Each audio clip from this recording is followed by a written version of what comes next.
ನಮಸ್ಕಾರ. ಇವತ್ತಿನ ವಿಷಯ ಕಳೆದ 6 ವರ್ಷಗಳಿಂದ ಸತತವಾಗಿ ಲಾಭವನ್ನೇ ಕೊಡುತ್ತಿರುವ ಮ್ಯೂಚುವಲ್ ಫಂಡ್ಗಳು. ನಾನು ಡಾಕ್ಟರ್ ಭರತ್ ಚಂದ್ರ. ವಿಡಿಯೋಗಳ ಉದ್ದೇಶ ಕನ್ನಡಿಗರ ಫೈನಾನ್ಷಿಯಲ್ ಎಜುಕೇಷನ್.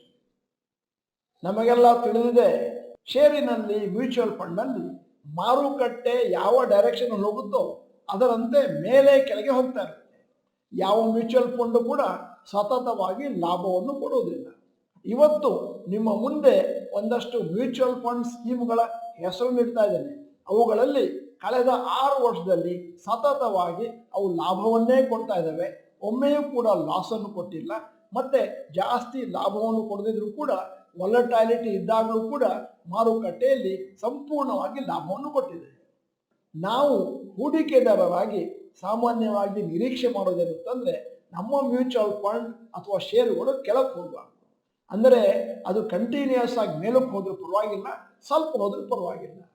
ಆದ್ದರಿಂದ ಇವತ್ತು ನಿಮ್ಮ ಮುಂದೆ ನಾನು ಆ ಪಟ್ಟಿ ನೀಡ್ತಾ ಇದ್ದೇನೆ.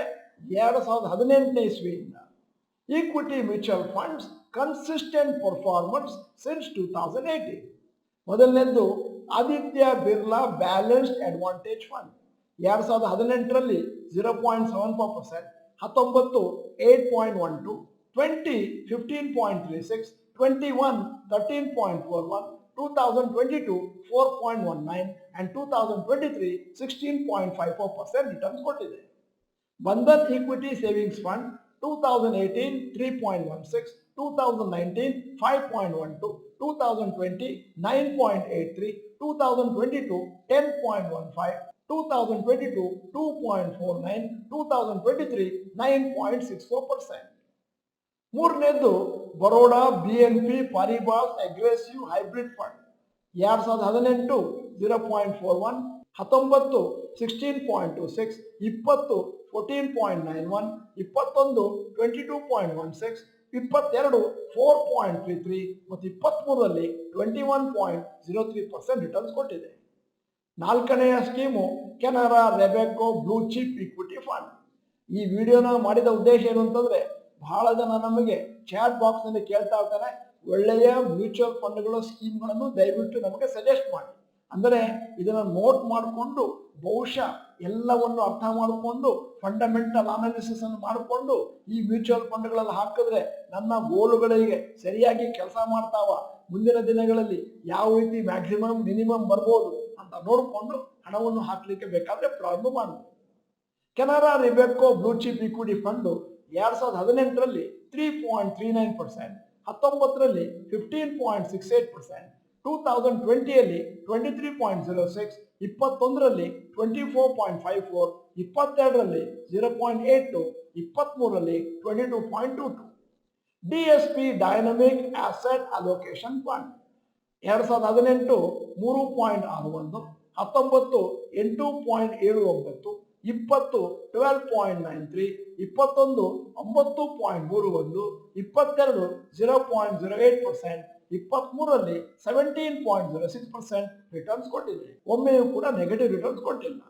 ಇಡಿಲ್ ವೈಸ್ ಆರ್ಬಿಟ್ರಾಜ್ ಫಂಡ್ 2018ರಲ್ಲಿ 6.1, 19ರಲ್ಲಿ 6.2, 20ರಲ್ಲಿ 4.49, 21ರಲ್ಲಿ 3.83, 22ರಲ್ಲಿ 4.37, 23ರಲ್ಲಿ 7.14% ಕೊಟ್ಟಿದೆ. ಮುಂದಕ್ಕೆ ಹೋಗ್ತಾ ಇದ್ದ ಹಾಗೆ Edelweiss balance advantage fund 2018ರಲ್ಲಿ 1.87, 19ರಲ್ಲಿ 7.78, 20ರಲ್ಲಿ 22.64, 21ರಲ್ಲಿ 18.76, 22ರಲ್ಲಿ 2.14, 23ರಲ್ಲಿ 18.79% ಕೊಟ್ಟಿದೆ. ಈಗ HDFC ಟಾಪ್ 100 ಫಂಡ್ 2018ರಲ್ಲಿ 0.75, 19ರಲ್ಲಿ 7.39, 20ರಲ್ಲಿ 5.47, 21ರಲ್ಲಿ 27, 22ರಲ್ಲಿ 10.61, 23ರಲ್ಲಿ 29.33% ಕೊಟ್ಟಿದೆ. ICICI Prudential balance advantage fund 2018ರಲ್ಲಿ 2.63, 19ರಲ್ಲಿ 10.92, 2020ರಲ್ಲಿ 11.3, 21ರಲ್ಲಿ 14.58, 22ರಲ್ಲಿ 7.9, 23ರಲ್ಲಿ 16.52% ಕೊಟ್ಟಿದೆ. ಅಂಕಿ ಅಂಶಗಳ ಪ್ರಕಾರ 53 scheme out of 373 equity and equity oriented ಫಂಡ್ಗಳಲ್ಲಿ positive returns ಬಂದಿದೆ 2018 ಇಲ್ಲಿವರೆಗೆ. ಇದು ನಿಮಗೆ ತೋರಿಸ್ಲಿಕ್ಕೆ ಯಾವ ರೀತಿ ಮ್ಯೂಚುವಲ್ ಫಂಡ್ಗಳಲ್ಲಿ ಬೇಕಾದಷ್ಟು ವೈಪರೀತ್ಯಗಳು ಮತ್ತೆ ಮೇಲೆ ಕೆಳಗೆ ಹೋಗುವಂತಹದ್ದು ಮತ್ತೆ ಒಂದಷ್ಟು ವೊಲಟಾಲಿಟಿ ಇದೆ. ಅದರ ಮಧ್ಯದಲ್ಲಿ ಕೆಲವು variety of mutual funds continuous ಆಗಿ ನಿಮಗೆ ಪಾಸಿಟಿವ್ ರಿಟರ್ನ್ಸ್ ಕೊಟ್ಟಿದೆ 6 ವರ್ಷದಲ್ಲಿ. ಈ 6 ವರ್ಷದಲ್ಲಿ ಈ 9 ಮ್ಯೂಚುವಲ್ ಫಂಡ್ಗಳಲ್ಲಿ ಒಮ್ಮೆಯೂ ನೆಗೆಟಿವ್ ರಿಟರ್ನ್ಸ್ ಬಂದಿಲ್ಲ. ನಾನು ಈ 9 ಮ್ಯೂಚುವಲ್ ಫಂಡ್ಗಳನ್ನು ಈ ವಿಡಿಯೋದಲ್ಲಿ ನಮೂದಿಸಿದಾಗ ಬಹಳ ಜನ ತಿಳ್ಕೋಬಹುದು ಇದು ಬೆಸ್ಟ್ ಮ್ಯೂಚುವಲ್ ಫಂಡ್ಗಳು, ಇದು ಬೆಸ್ಟ್ ಮ್ಯೂಚುವಲ್ ಫಂಡ್ ಅಂತ ಹೇಳ್ತಾ ಇಲ್ಲ, ಒಮ್ಮೆಯೂ ಕೆಳಗೆ ಬೀಳದ ಮ್ಯೂಚುವಲ್ ಫಂಡ್ಗಳು. ಅಂದರೆ ನೀವು ಚೆಕ್ ಮಾಡಬೇಕಾಗುತ್ತೆ, ನನಗೆ ಪ್ರಾಫಿಟಬಿಲಿಟಿ ಬೇಕಾದರೆ ನಾನು ಆ ವೊಲಟಾಲಿಟಿಗೆ ರೆಡಿಯಾಗಿ ಹಣವನ್ನು ಹಾಕಬೇಕಾಗುತ್ತೆ. ಒಂದೇ ಒಂದು ಪ್ಯಾರಾಮೀಟರ್ ಅದನ್ನು ತಗೊಂಡು ಯಾರು ಕೂಡ ಮ್ಯೂಚುವಲ್ ಫಂಡಲ್ಲಿ ಹಣ ಹಾಕ್ಲಿಕ್ಕೆ ಆಗೋದಿಲ್ಲ.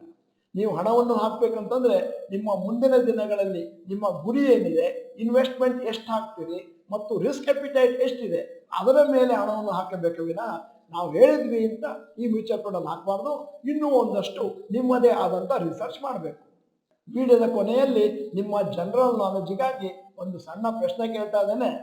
ಕನ್ಸರ್ವೇಟಿವ್ ಹೈಬ್ರಿಡ್ ಫಂಡ್ ಅಂತಿದೆ, ಅವರು ಎಷ್ಟು ಪರ್ಸೆಂಟೇಜ್ ಹಣವನ್ನು ಷೇರು ಮಾರುಕಟ್ಟೆಯಲ್ಲಿ ವಿನಿಯೋಗಿಸ್ತಾರೆ? ABCD ಅಂತ 4 ಚಾಯ್ಸ್ಗಳು. A 50ರಿಂದ 65%, B 40ರಿಂದ 55%, C 10ರಿಂದ 25% ಮತ್ತು D ಮೋರ್ ದೆನ್ 80%. ನೀವು ಡಾಕ್ಟರ್ ಭರತ್ ಚಂದ್ರ ಇನ್ಸ್ಟಿಟ್ಯೂಟ್ ಕನ್ನಡ ಚಾನೆಲ್ ಮೆಂಬರ್ ಅಲ್ಲ ಅಂತಂದ್ರೆ ಇದೀಗ ಸಮಯ ಸಬ್ಸ್ಕ್ರಿಪ್ಷನ್ ಬಟನ್ ಬೆಲ್ ಐಕಾನ್ ಒತ್ತಿ. ವಿಡಿಯೋ ಚೆನ್ನಾಗಿದ್ರೆ ಲೈಕ್ ಬಟನ್ ಒತ್ತೋದನ್ನು ಮರಿಬೇಡಿ. ಹೆಚ್ಚಿನ ಸಂಖ್ಯೆಯಲ್ಲಿ ನಮ್ಮ ದೇಶದಲ್ಲಿ ಜನ ಮ್ಯೂಚುವಲ್ ಫಂಡ್ ಹಣ ಹಾಕ್ತಾರೆ, ಅವರಿಗೆ ಜಾಸ್ತಿ ಮಾಹಿತಿ ಇಲ್ಲದೆ ಇರ್ಬೋದು. ಅದರಿಂದಾಗಿ ಈ ವಿಡಿಯೋನ ನಿಮ್ಮ ಎಲ್ಲ ಸ್ನೇಹಿತರಿಗೂ ಫಾರ್ವರ್ಡ್ ಮಾಡಿ. ವಿಡಿಯೋನ ಸಂಪೂರ್ಣವಾಗಿ ನೋಡಿದ್ದಕ್ಕೆ ಧನ್ಯವಾದಗಳು. ನಮಸ್ಕಾರ.